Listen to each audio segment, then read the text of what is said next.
Τι θα γινόταν αν ο μικρός Bruce Wayne γινόταν κακός Green Lantern όταν είδε τους γονείς του να κοίτονται νεκροί? Καθίστε παιδιά να ακούσετε την ιστορία, γιατί εδώ έγινε χαμούλης.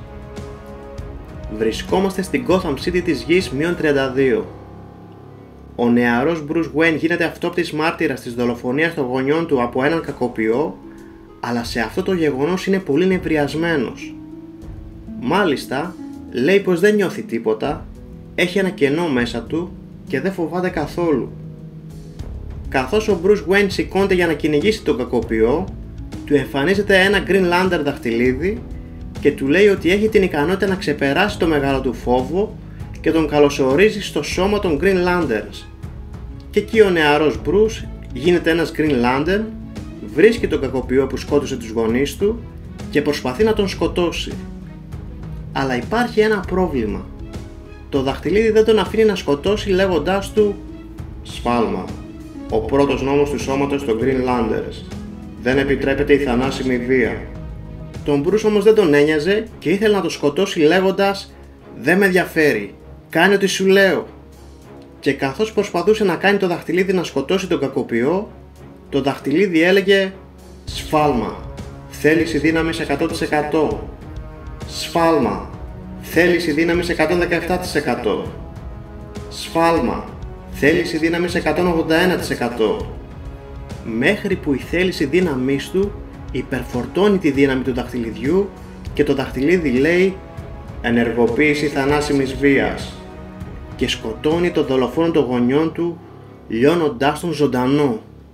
Το διανοείστε αυτό? Η θέληση δύναμής του ήταν τόσο δυνατή που υπερφόρτωσε το δαχτυλίδι και του επέτρεψε να ασκήσει θανάσιμη βία.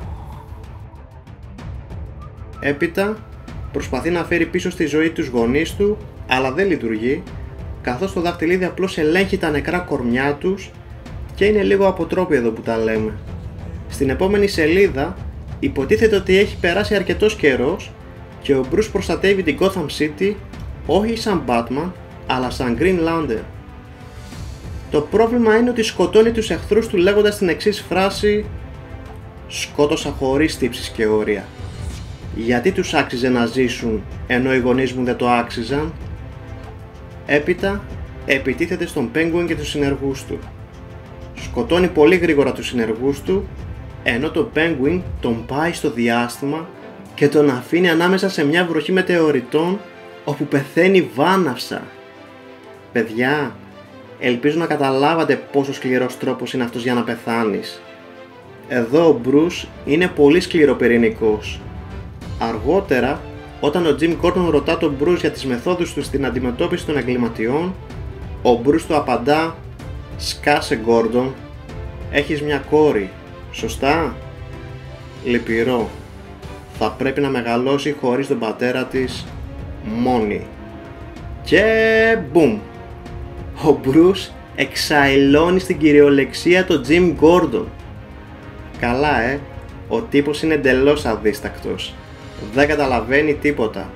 Με το που σκοτώνει τον Jim Gordon, μία ομάδα Green Lanterns εμφανίζεται συμπεριλαμβανομένο και των Guardians, οι οποίοι του λένε αρκετά. Δώσε μας πίσω το δαχτυλίδι, είσαι ένας κατεστραμμένος Green Lantern, έκανες το αδιανόητο, άφησες το σκοτάδι να εισέλθει στο δαχτυλίδι σου. Φυσικά ο Bruce δεν το δέχεται αυτό, τους σκοτώνει όλους και μάλιστα αποκεφάλισε έναν από τους Guardians. Εντάξει, πλέον δεν θα μας κάνει εντύπωση εάν αφανίσει και όλη τη γη. Στη συνέχεια κάθεται μπροστά σε έναν φανό που πετάνε νυχτερίδες μπροστά και μονολογεί ότι ενώ έχει το πιο ισχυρό όπλο στο δάχτυλό του, ακόμη νιώθει ευάλωτος και αβοήθητος, ενώ παράλληλα του λείπουν πάρα πολλοί γονείς του και ότι δεν ήθελε να γίνει ο Bruce Wayne ούτε ένας Green Lantern. Και μετά απαγγέλει τον όρκο του, ο οποίος λέει «Με το μαύρο σκοτάδι πνίγω το φως. Ούτε η πιο φωτεινή μέρα δεν ξεφεύγει από τα μάτια μου. Μετατρέπω την αυγή σε μεσάνυχτα. Φυλαχτείτε από τη δύναμή μου, τη δύναμη του Dawnbreaker». Και έτσι παιδιά έγινε ο Dawnbreaker. Στη συνέχεια τον επισκέπτεται ο Batman Who Laughs για να τον στρατολογήσει στους Dark Knights, λέγοντάς του πως αν γονατίσει τον Barbatos θα του δώσουν αυτό που ποθεί περισσότερο, δηλαδή τους γονείς του ζωντανούς, ενώ αν αρνηθεί θα πεθάνει.